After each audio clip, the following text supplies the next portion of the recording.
वर्ष सारार 24टी एकादशीर फल यही गोटे एकादशी ही मिल जाए जहाँकि है निर्जला एकादशी बा भीमसेनी एकादशी।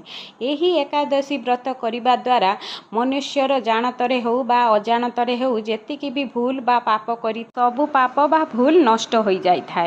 महाभारत रचना बेले महर्षि व्यासदेव को भीमसेन पचारि कि एमिति केउं व्रत अच्छी जहाँ करने द्वारा मते वर्ष सारार पुण्यफल मिलिबो।